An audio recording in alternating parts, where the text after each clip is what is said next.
Sabi nila, magbabago na, di ba? Grabe na ngayon, magmamarcha, yung marami ng investigasyon. Pero tingnan mo ang kapal na mukha ng mga congressman. Nagpasa na naman sila ng lump sum. Ha?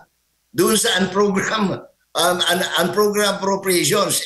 Alam naman natin, yan ang pinagkukunan ng lahat nitong kabalbalang nangyayari ngayon. So, in other words, walang nagbago. Palitan mo man si Saldico kay Kimbo, si Kimbo palitan mo kay Swansing, same banana. This politician never wala silang pakialam sa sinasabi ng tao. That's why dapat mas malakas pa ang labas ng tao. At pero sabi ko nga, yan magsasabay yan. Itong nangyayari ngayon, yung issue ng economy as against pati yung people na lumalabas sa kalye, hindi pwedeng sabihin na hindi nakikinig. Presidente, si Marcos, hindi nakikinig. Hindi ako naniniwala hindi siya nakikinig. Ang pakiramdam ko nga nanginginig na yan. In the whole country, tayong lahat, matanda, bata, lahat tayo ay kinakailangan maging mulat at maging sangkot dito sa usapin dahil dito nakasalalay ang kinabukasan ng ating bansa kung hindi ba nakasalukuyan, Jay. Ano bang masasabi mo, Sir Jay, sa pagtugon ng pamahalaan ngayon ng administrasyon Marcos sa paglaban nitong korupsyon, sa pagtugon nga dito nga sa panawagan na dapat sugpoy na at itigil na itong korupsyon dahil dami na po talaga ang nadadamay at kawawa na po ang Pilipinas? Sa panawagan, walang problema. Tama yan. Ang problema lang kasi parang lumalabas sa sarsuela ito. Gawa ng, kung matatandaan ng ating mga kababayan ay pinagmamalaki ng Pangulo ang samot-saring mga proyekto na kanyang nagawa sa ginanap ng mga State of the Nation addresses. At nung ito ay pinag-uusapan na, ay sinasabi niyang itong mga flood control na ito, nandyan lang yan. Kaya lang, na-overwhelm lang. Tapos siya rin ang umulit na nang mag-inspection daw siya, wala raw. So, tama naman yung sinasabi rin ni Mr. Saldico na hindi naman niya kayang gawin mag-isa yan, no? Sa makatuwid, sangkot dyan yung mga kapwa niya mambabatas, lalong-lalo na yung pamunuan ng mababang kapulungan. And because the President, time and again, for the 10-day period na pinagpaliban niya yung pagpirma, sinabi niyang binusisi niya ng gusto ito at kanya sabi niya maayos itong budget na ito at kanyang pinirmahan. In other words, tama yung ang lahat ng ito talagang tutumbok doon sa pintuan ng Malacanang dahil hindi naman may lalabas, hindi naman maaprobahan yung budget na yan kung hindi niya pinirmahan. Opo. Mula 13% nga noong buwan ng Hulyo, umakyat sa 31% noong Setyembre, itong mga respondent na nagsabing pangunahing issue nga yung korupsyon. Ano yung nakikita po ninyong implikasyon naman po nitong issue na ito sa administrasyon at sa ating pamahalaan? Ang malaking implikasyon nito, Jade, sa ekonomiya sapagkat sa ngayon ang ating gobyerno, ang ating pamahalaan ay nasa deficit spending. In other words, na Pebrero pa lamang, Marso pa lamang, gumagastos na ang gobyerno ng walang pera.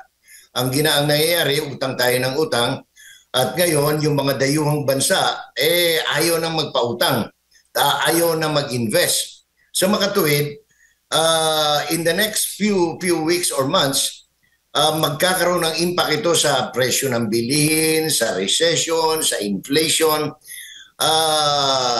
Sabi ko nga sa mga nagdaang mga linggo, ang magkakapagpabagsak, kung babagsak man, kung hindi pa nakabagsak, ang Administrasyong Marcos ay ang kabuhayan ng bansa. When people can no longer afford to buy the basic needs, na hindi na makayanan. Kung ang bigas ay nasa 75 to 80 pesos per kilo na, kung ang sardinas ay mula 21 ay magiging 100 na ang isang maliit na sardinas. Itong bagay na ito ay hindi imposibleng mangyari sapagkat ngayon pa lamang sinasabi na ng mga ng Amerika, ng ibang bansa that corruption is the biggest issue, no? Against the Philippines, no? Meron pang nagpapautang, Asian Development Bank, etc. Pero ang tingnan natin diyan, sige, pinautang tayo at what cost? Magkano naman ang ano naman ang mga kondisyones? Kasi very high risk ang Philippines ngayon, Jay.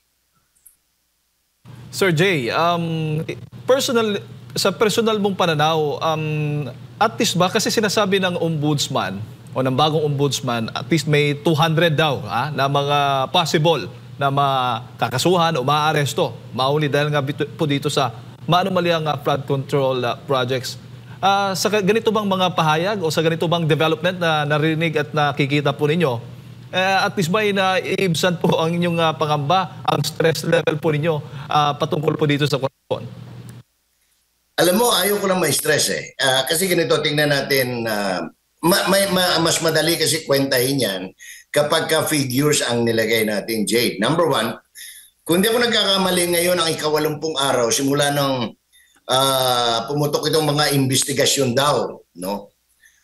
Sa infrastructure, no? Hindi lang blood control, kasama na dyan, farm to market, yung mga eskwelahan.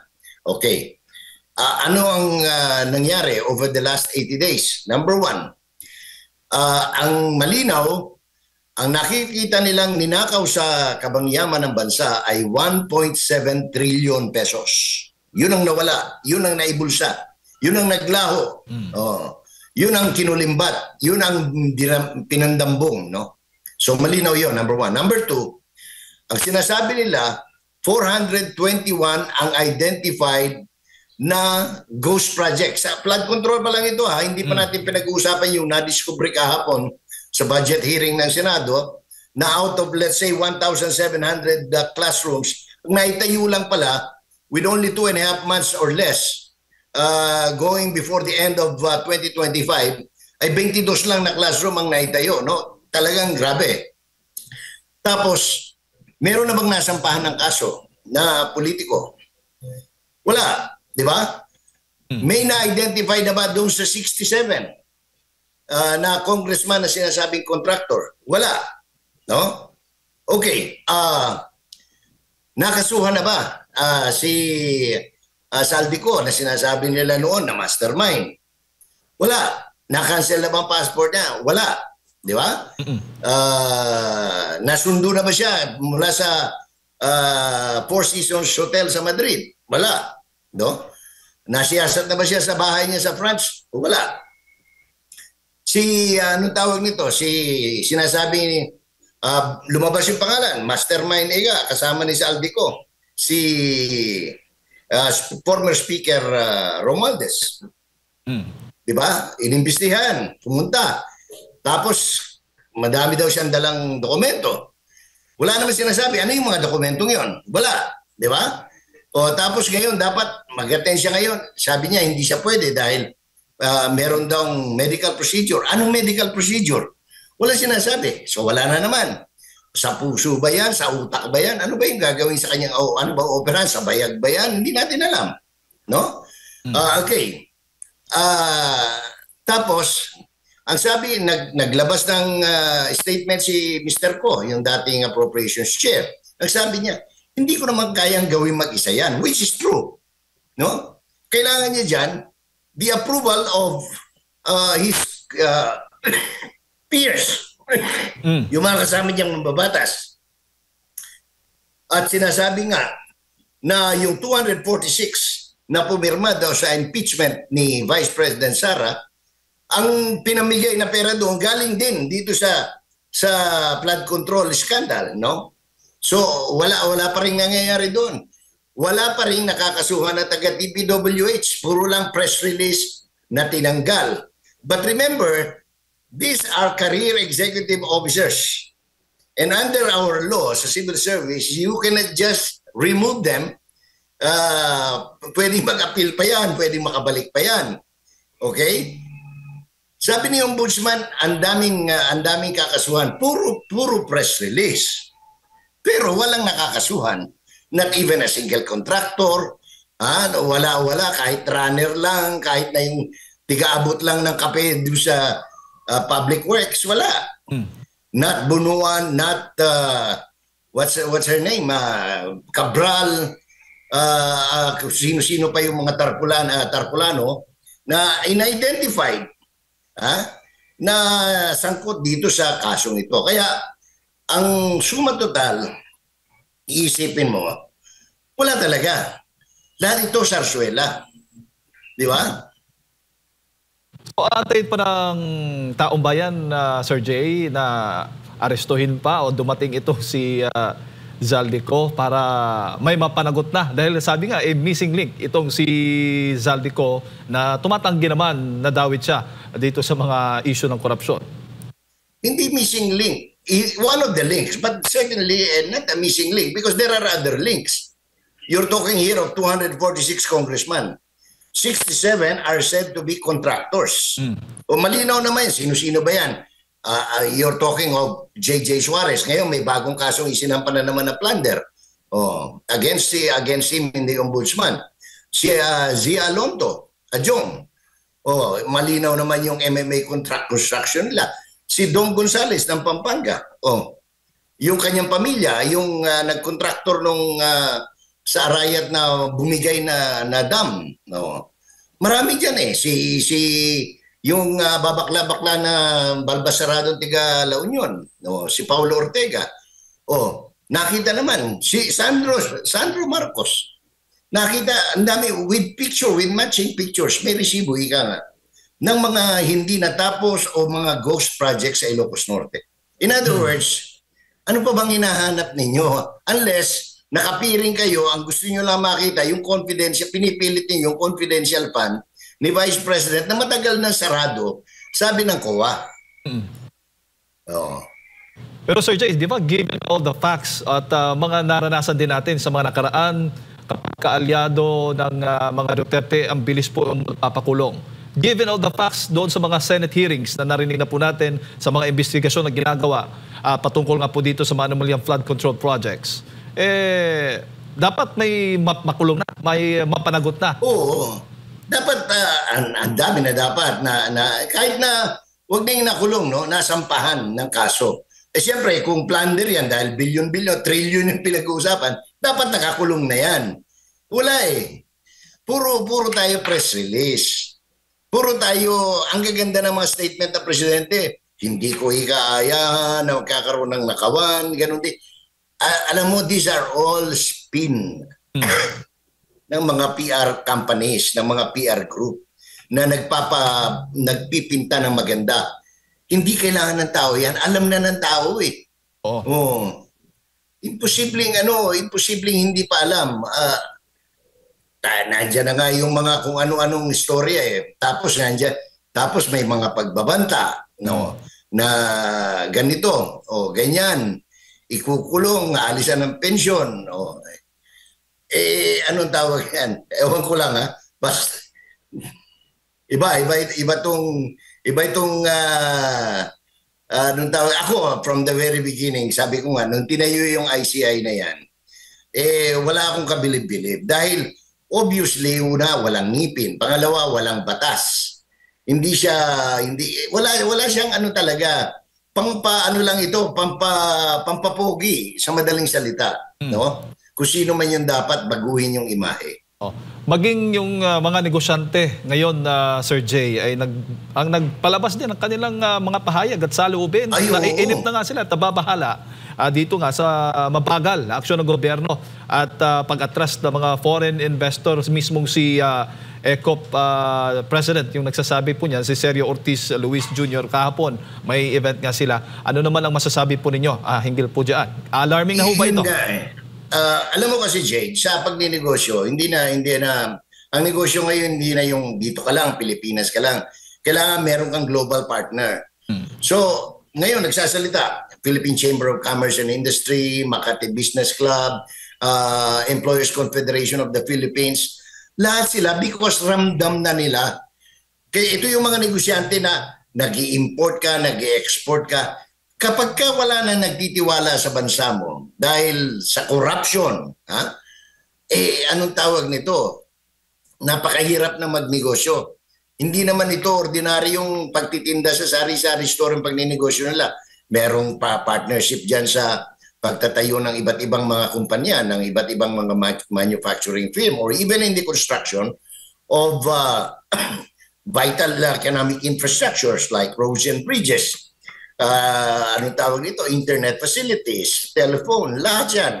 Kailangan mo ng international partners. And when there is no confidence in the country, it is very hard for this big businessman to even function well. So ang mangyayari niyan, ang maapektuhan, kasi haligi na yan eh. Yan na yung mga poste ng industriya ng negosyo.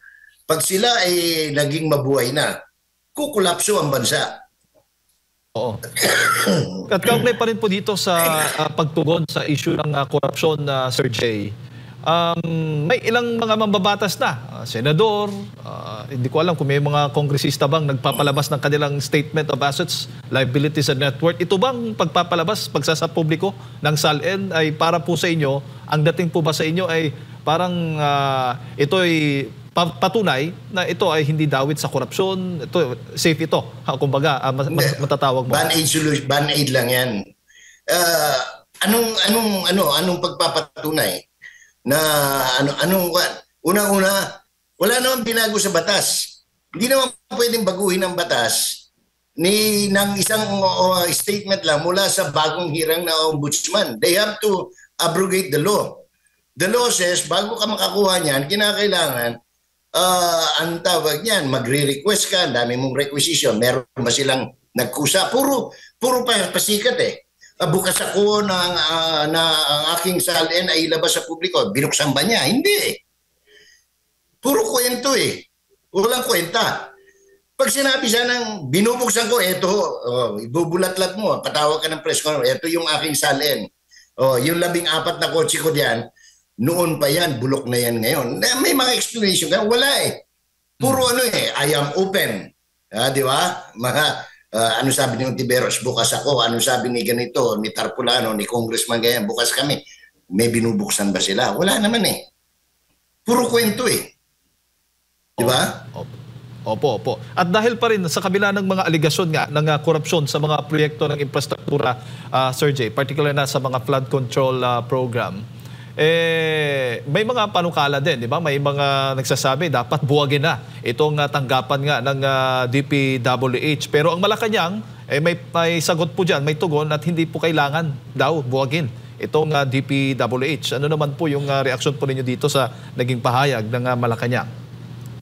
Totoo yan. Ako ay, anong tawag nito, maghinay-hinay kasi ang daming ginagawa naman na matino. Hindi porke naging tarantado at talagang mga gago na yung nasa National Capital Region, lahat na lang. Hindi. Meron namang mga matitino pa. So, ang kinakailangan dyan, ayusin, streamline, tanggalin yung mga dapat tanggalin, di ba? Ikulong yung mga dapat ikulong. Hindi solusyon yung pagbuwag. Because pag tinignan mo naman ang purpose niyan, maayos naman, no? Ang problema lang, yung mga taong nagpapatupad at yung mga anong tawag nito, like, for example, maayos yung district engineer dito, yung congressman naman ay corrupt. Sasabihin niya, ayaw mo dyan, aalisin kita. Wala eh. So, dapat talaga holistic yung approach. Number one, alisin mo lahat ng pondo, walang pakialam. Hindi pwedeng makialam ang sino mga politiko. Period. Let the professionals do their work. Titino eh. Wala naman eh. Bakit yung mga flood control projects dito sa iba't ibang bahagi ng Mindanao maayos naman, Davao, Bukidnon, etc. Zamboanga. Wala sa ano eh. Nasa ano yan, pag nakialam ang politiko, disgrasya nga rin talaga, no?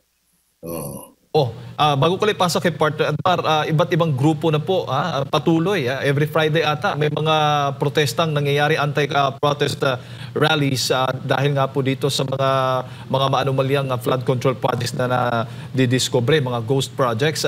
Sir Jay, sa iyo bang palagay ito'y may saysay pa at tumatalab pa Nakikinig ba para sa iyo ang Pangulong Bongbong Marcos sa hinaing na ito? Panawagan na ito ng taong bayan at dapat bang ipagpatuloy po ito ng ating mga kababayan, Sir Jay?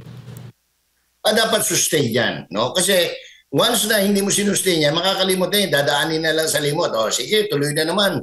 Tandaan mo yung pagpasa ng mababang kapulungan, gaano kakapal ang mukha ng mga ilang congressman. Hindi lang ilan, marami sila. Sabi nila, magbabago na, di ba? Grabe na ngayon, magmamarcha, yung marami ng investigasyon. Pero tingnan mo ang kapal ng mukha ng mga congressman. Nagpasa na naman sila ng lump sum. Doon sa unprogrammed appropriations. Alam naman natin, yan ang pinagkukunan ng lahat nitong kabalbalang nangyayari ngayon. So, in other words, walang nagbago.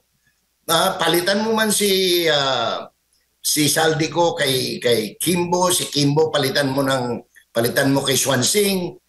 Same banana. This politician never, wala silang pakialam sa sinasabi ng tao. That's why dapat mas malakas pa ang labas ng tao.